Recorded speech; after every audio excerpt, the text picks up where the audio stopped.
What's up? It's your boy LL Cool J. Chillin'.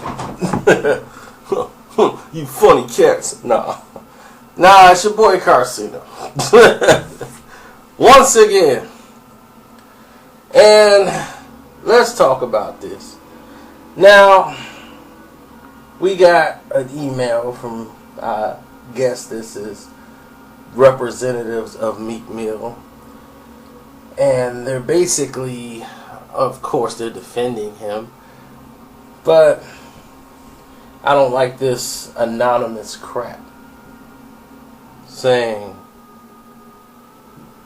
we the people, your people. It is heartbreaking to see in today's time we have to diminish each other by trying to smear a person's name who doesn't even know you, who doesn't even have any animosity towards you, but we feel empowered by trying to destroy and take down another brother, someone who has the same skin color as you. In this day and age and what's going on in today's world right now, we need to all unite and not try to tear each other apart. And we need people, smart, educated brothers like yourself, to be pushing that instead of promoting. Okay, I know what she's trying to say.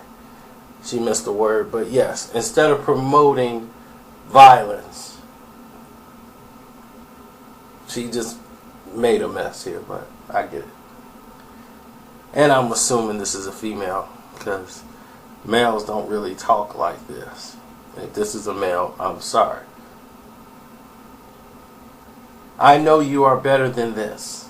I guess you watch my videos. Then you would know. Let's try to be better people, so we can do better for ourselves, okay?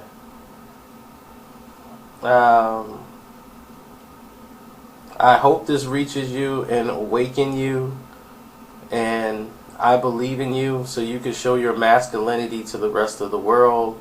I know others have done the same on here, and we gotta look out for the youth because they see and follow the things that we say. Okay, I heard you. I got your message. I don't know if you work for Meek Mill or you're just a fan, ma'am or sir, but let me tell you this. Did you send this letter to TMZ? Did you send that letter to BET, MTV, what's that, Sash, or DJ Acrobatics, or any of them, DJ Vlad? Did you send? That's what I want to know. Did you send them that? Why me? I'm just a little old guy from Chicago with a fan blowing in the middle of the audio. Why are you worried about me? I don't have 600,000 views. I don't have 800,000 followers or millions of followers. Why are you concerned about me? What you need to be concerned about isn't me. It's the present in front of you. The game. Who comes to your city and take it over me? He comes to Philly, does his show, quite sure he did pest control at the show, and shut it down. He come out there, Drake just came out there in your town, shut it down. You couldn't get one goon in there. Not one goon. One little goon. One little goon. Not one. One goon. Instead, you got the game. He had Geno's eating. Like I'm at Geno's. Then he went to North Philly. Then when he goes to North Philly, He was in South Philly. They said, well, you ain't gonna come to West Philly. And he just laughed and said, that's funny. Now when I go to West Philly, what's next? I ain't gonna go to East Philly? And it's true.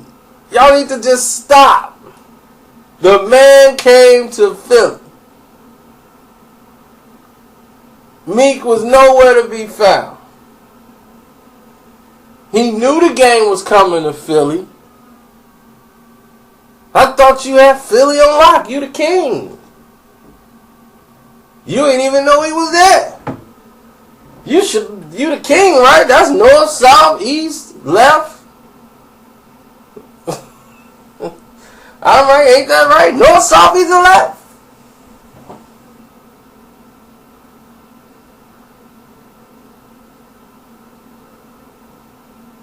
So, I don't know. Y'all gotta tell me. Alright? Y'all tell me what's up. I didn't think that was accepted. Right? Somebody dissing the king of the city actually coming to the city. You know? I mean, I remember during the Biggie Pac situation. Pac had not come to New York since Hit 'Em Up dropped. Pac had not hit the East Coast since Hit 'Em Up dropped. When he had to appear at the MTV Awards in New York City, he called Fatal. Told him how the extra, we got security, but we want them, the extra in there so you can get back in our good graces. And they had the whole half a hood out there on security staff. So they were deep. They had walkie-talkies, everybody there. It was a serious situation. And that was at a major event, the MTV Awards. They still had to be protected. The city was hot with Pac at the time. Biggie didn't go to Cali during that time when Hit 'Em Up was dropped. They couldn't go to Cali, basically, and feel safe. Feel like it was the thing to do.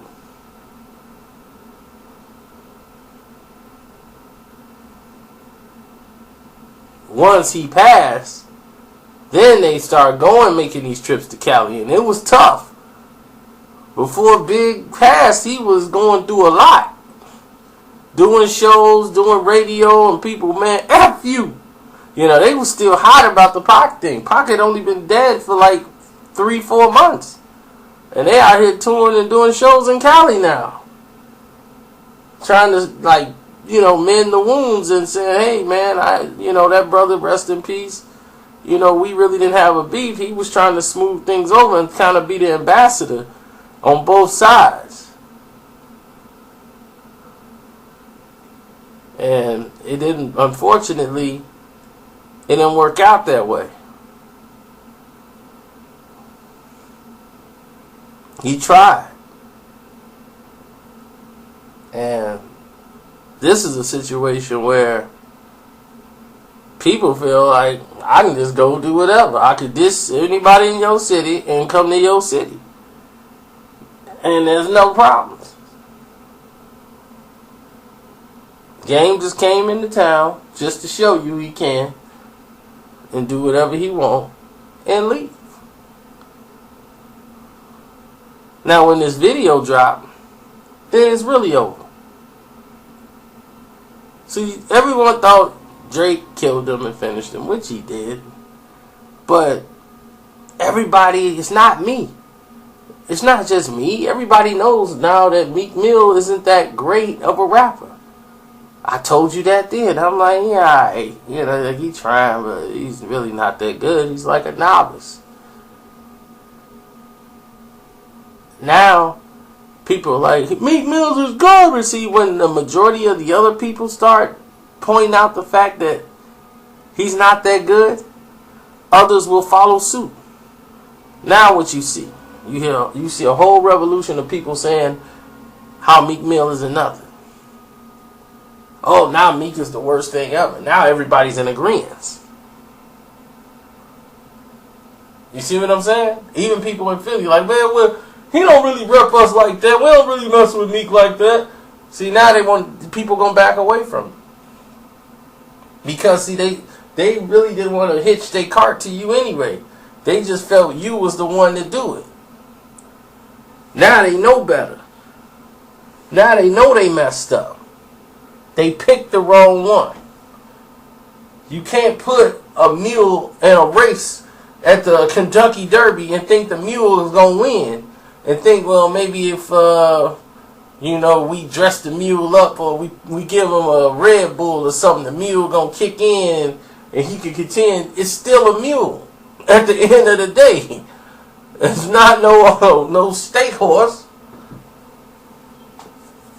So a mule is only going to do what a mule can do. He's reached the level of his capabilities. And once a person reaches the level of their capabilities, no matter how much you try to juice it up or dress it up or help them, they've reached their capacity. It's just like a PC. You got to get another some more RAM or something. You need a new hard drive. You reach the capacity as how far that hard drive can go. No matter how much you try to delete stuff and so, you're at the capacity. It's time to move on. So Philly got some rappers there. They got some young dudes that's trying to come out of the shadow of this ridiculousness that's called Meek Mill and get from around that garbage and get to the real. Because he would have already been gone if he hadn't been attached to Nicki Minaj. Because all the fans he got are really Nicki fans anyway. Let's be honest. Because without her, he'd already been forgotten about. And this is not about destroying a black man. This is about pointing out the fact that we got a whack rapper right here and he's in the game screwing it up.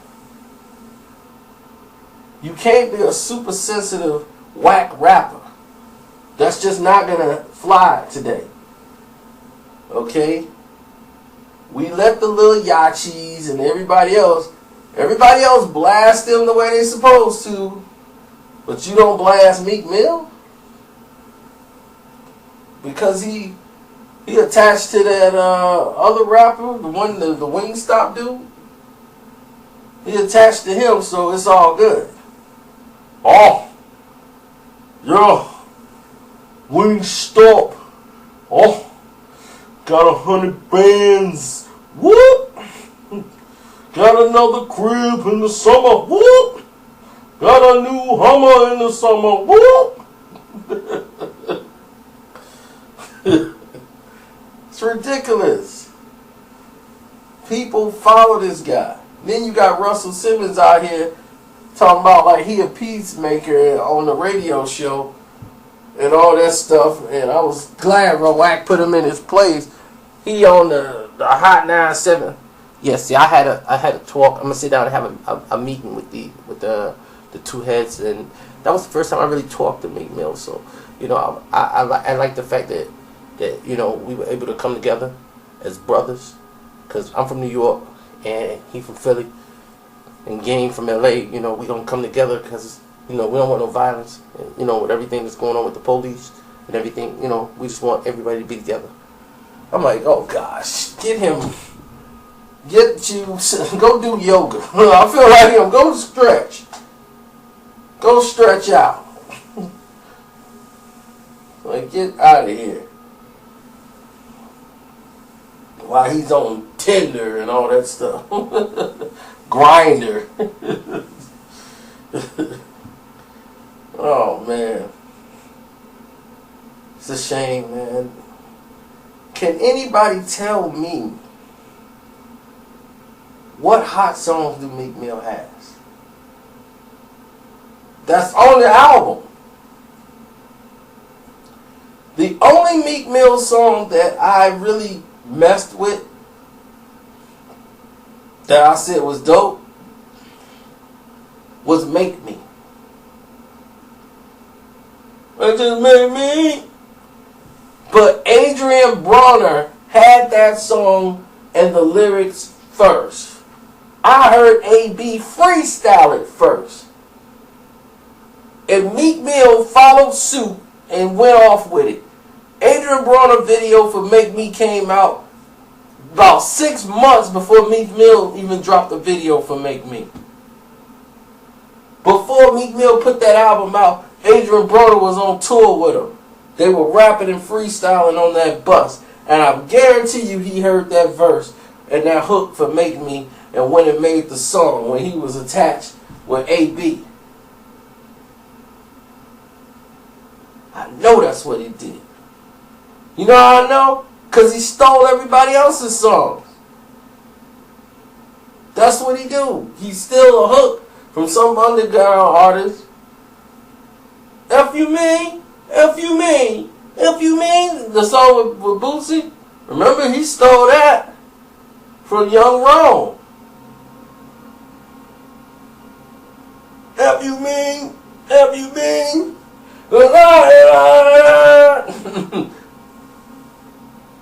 Stacks 2 Trill. I got the juice. I got the juice. I got the juice. Your hoe should go choose. Your hoe should go choose because I got the juice. Your hoe should go choose. Your hoe should go choose because I got the juice. Next thing you know, this clown come out with I got the juice. I got the juice. I got the juice. He's a clown. He's a complete clown. That's why I don't support him.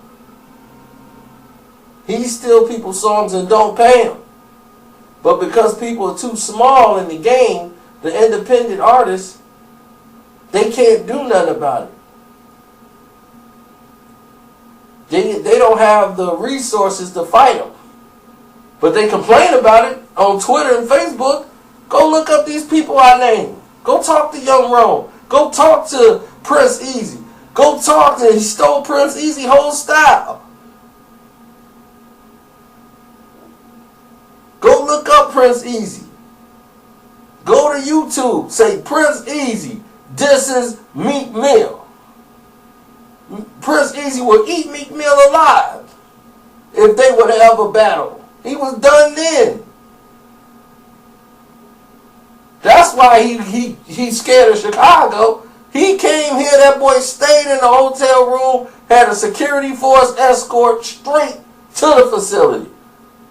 Did the show, went to the hotel, he didn't go to no after party, didn't go to no clubs. He made sure he got in, went in that facility, and got out of Chicago quick, fast, in a hurry. And I don't blame him. Them threes is out there deep. They wanted to have a conversation with you, Mr. Mill. They still hot. See, that's one thing about Chicago. Unless you got ultimate clearance from the person who has the beef with you and make sure they got the word out to everybody else, you better make sure. Because you be like, man, it's all good. No, man, that's old. You come out here and still get your brains blown out. They don't know that. You better make sure. You know, I don't wish that on them. I'm just saying. You got to be careful. I mean, I ain't safe out there. I ain't safe in the city.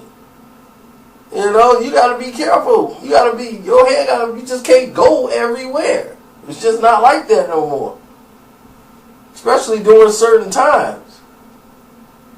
You know, it's just the way it is. You ain't from over there, you shouldn't be there. That's how they feel. You ain't from over here. Who you visit? At this time of night, you rolling the dice with your life. You only get one of those. But Each person got to learn on their own, man. Each person has to learn on their own.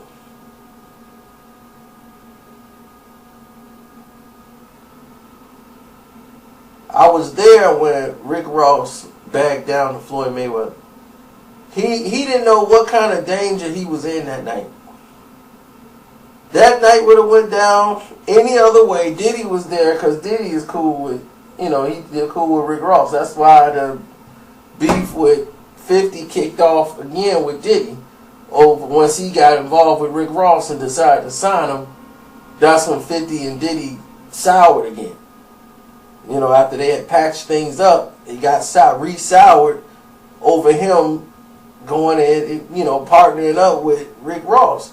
And it's like, dude, you and Floyd are best friends. What are you doing? We around all this stuff. See, that's what y'all don't get. If y'all know I'm cool with Floyd, why would y'all? It's like, how do you know him? I'm like, do you know he's cool with Floyd? Do you know he's been at Floyd's house? Do you know this guy? We cool with Floyd. We've been knowing Floyd for years.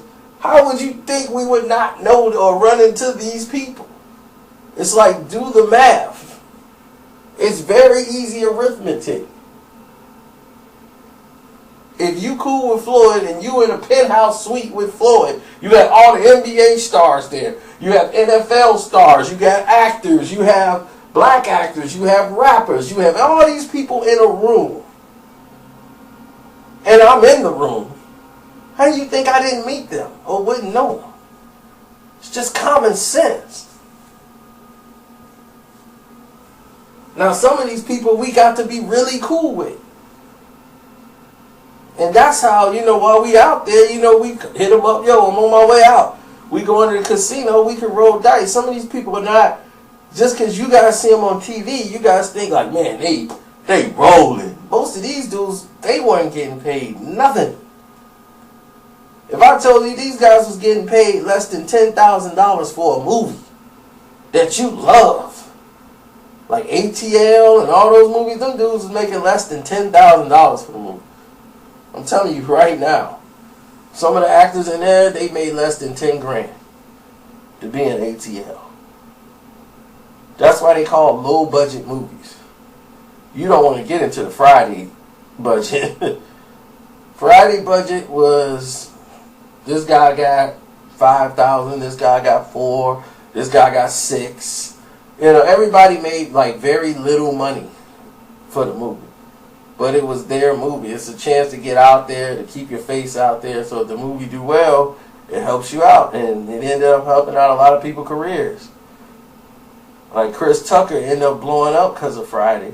And it opened a lot of doors for him to do Money Talks.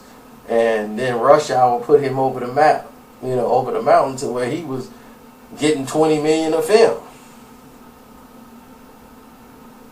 And then he just like, I'm going to take a break. While he was like the hottest guy in demand. We saw a lot of different things out there in Hollywood. We saw a lot of movies. I'm supposed to be producing this movie that never came out. So I'm like, well, we got everything there. The money's there, so what's the problem? I would see $700K if this deal go through. But in Hollywood, that's how it be. A deal be sitting on the table for like 10 years and somebody be like, hey, let's do it. This deal has been on the table now for 2 years. We got signed contracts and everything. I wish I could show them to you, but I got them. Me and my partner, that we might have to cross out of the whole deal. I got EP credits off that film. If it ever gets made, it's a sequel. And Tom Hanks supposed to be in the beginning of it, or they're going to take scenes from part 1 that Tom Hanks was in this film. We have the license to shoot. We have the location. We got the city of New Orleans, Louisiana. We have the approvals. We have everything. I have all that on a PC. And nothing so far on any movement on getting that done. When we raised so much money for it, and I'm like, look, I get $700K plus I get percentages off the back end. So, believe me, there's a lot of stuff going on here. that we could get done, that I can get done, that I have done before, behind the scenes, that's where the money is. I don't want to be in the movie. A lot of these guys want to be on the screen, want to be, I love you, Barbara. But I love you, John. I don't want to do that at all. I want to see my name on the credit be like, it's rolling up. Guy who getting all the money, Mr. Davis. Hey, that's me. That was me right there. Guy that getting all the money off this movie. See, I want to be in that seat. And see, that's a problem. Because that seat's normally occupied by other people. And they don't want anybody cutting into that, especially a black man. Like, what are you doing concerned about that? Be on the screen. No. I don't want to be on the screen. See, when people like Ice Cube and them came into the game, it was like that. You know what I'm saying? But when they did stuff, it was entirely different. He came in from the very first NWA album. Before his album even dropped, he was talking about movies. He wanted to make a movie. He wanted to write movies. Not just raps. That's how the Boys in the Hood script got in his lap. He wrote Friday based off the script for Boys in the Hood. He just saw the way it was lined up and followed it. See, this is the thing about African Americans and our system of learning. We are completely different. Our learning patterns are different. Some can do both. But as a majority, blacks are, I would say, a very strong percentage. The majority of us are subject-oriented learners. Okay? Because they use this chart to try to compare how smart white kids are over black kids. And saying it's like, oh, well, no, you could teach them at the same school. It's just that white kids are more focused, they're more balanced.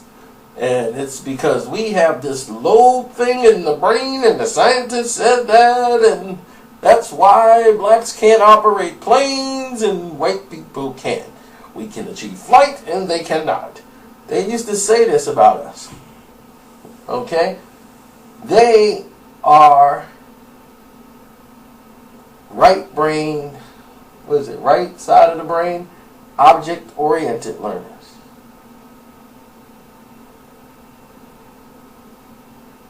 And see, here's the difference.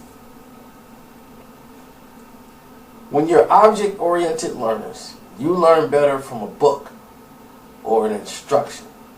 When you're a subject-oriented learner, you learn better from a person watching someone else do it. And then we could do it. White people could watch someone do something, but they need the instructions. They got to have the instructions. They can't do that. We could watch somebody do it and be like, oh, that's it. I got it. All right, there it is. And we get it. Where they could read something and know exactly what to do. We'll read it and be like, I don't know what the heck this dude talking about. They can read it and be like, I got it, John. And they get right to it. That's why puzzles and all this stuff with geometry and math, that's why it's like, and they love those numbers. It's like, it's driven in their brain. You could throw puzzle pieces on the floor and they'd just be so distracted by it, they have to stop to fix the puzzle. Object-oriented learners. It's in their DNA code. The majority of them. Some can do both. You see, that's why to do the study to evenly test them, because they were doing the test of how Americans and black kids and the white kids were smarter than the black kids based on the system of education that they teach us here. That's more the European style of teaching. So what they did was say, okay, well, let's take the European style of teaching and compare it to the African way of teaching, the way that we're naturally taught by subject-based. And then they did the test, and then they saw that the Africans were a lot smarter. The test scores were different. And then when it didn't show that they were dominant, it became offensive. And then they wanted to try to bash the lady who came up with the discovery. Now, of course we went off the subject of Meek Mill because this is much better to talk about than this guy here. But we'll circle back around to him. Research, people. Research. If you don't think what I just said was just something I just came up with out of my brain, go look it up. Go find out who was the person that did the test. Find out what you can about it. Find out why they write from right to left.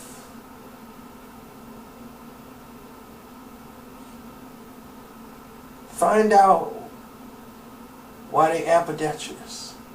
They can use their left hands and right hands. Either or. More over in Africa than here. Why all of a sudden we can't, we used to do that. Why we all of a sudden that's gone? It's the way you were taught. That's why. We used to always use our right and our left.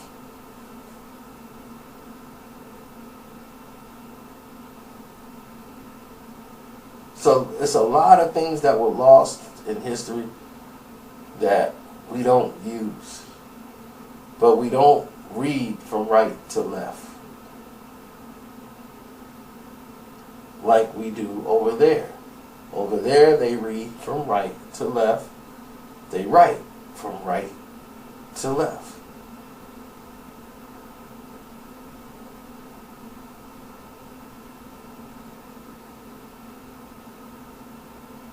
Now, some people speed read. Me, reading has always been one of my strongest suits. It's like I can read something really fast and grasp its understanding. But now, sometimes because of force of habit of reading newspapers, I read from the back of the newspaper to the front and didn't understand why I did that. I would read the sports section first, then go all the way back through a story. And honestly, I'm reading the story backwards, but still getting the understanding. I'll read all the stuff they're saying at the end, and then I get to the beginning as to find out, okay, I'll get to the, so this happened, wow, alright, so this person's in jail now, they did this, they did the crime, okay, let me go and see what the characters are. I'm reading it all the way from back to front. And get the full story and get the same comprehension, same storyline, everything. And I'm just reading it from the back to the front.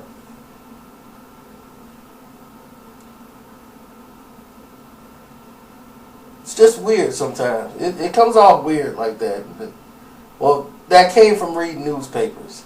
Like, I could read a book that way and still get the same story that somebody else did. Not saying I'm special, other people probably have done it too. But what I'm saying is Meek Mill is probably someone who is struggling at learning. He's a subject-oriented learner who's trying to learn from an object. And because of this system that they have in the school system, he's trying to implement that in his rap game, and it looks like he's not strong at either. And then you mix stuff like weed into the mix, and he's probably used to getting high and just letting stuff flow off his brain, and he's surrounded by people who think just like he do. So he's not going to advance because he's got people around him that think like him. So if he's like ridiculously terrible and whack, they're not gonna tell him he's whack. They're gonna go, man, that was dope, man. Shoot, that's what I'm talking about. Cause they can't rap. They don't know anything. You know, it's a sad situation, really. I mean, if he's a millionaire, I guess. So what he said, I hope he does the right thing with his money, help get his people out the neighborhood into better situations. That's about the best I could say. But I'll do this for him to say, I'm like, prove me wrong. Come out with something dope. Okay, you got your money doing this. Come out with something dope now. You know, make a song. A real song. Just to do it. You can put it on a filler joint on the album. Just make a real song. Stay on beat. Find the beat. And stay with it. Can you do that one time? Stay on a beat? You know, that's basically it, y'all. I didn't want to take up all y'all time. I'm going to get out of here tonight. Probably go out or something, you know. Just had a terrible date night. Terrible. You know. Shouldn't even get into that, because that'll be another half hour. But when you bend over backwards for people, man, and you don't go the way they want you to go, and she just don't get it. Like, life goes on without you. She don't get that. It's like, I'm not being arrogant. I'm saying I have things to do. I can't sit around here and deal with your emotions, and I gotta sit here and guess and figure out why you this emotion. I don't have time for this game. I know this game. This game was in high school. Baby, what's wrong? Baby, what's wrong? What's going on? How was your day? I don't want to talk about it. I don't want to talk about it. Let's just go. Let's just go. I'm just going to say fine. Let's just go, and I'm going to ignore it. I'm not going to give this the attention that you want. All right, here I am talking about it too. All right, I'm out.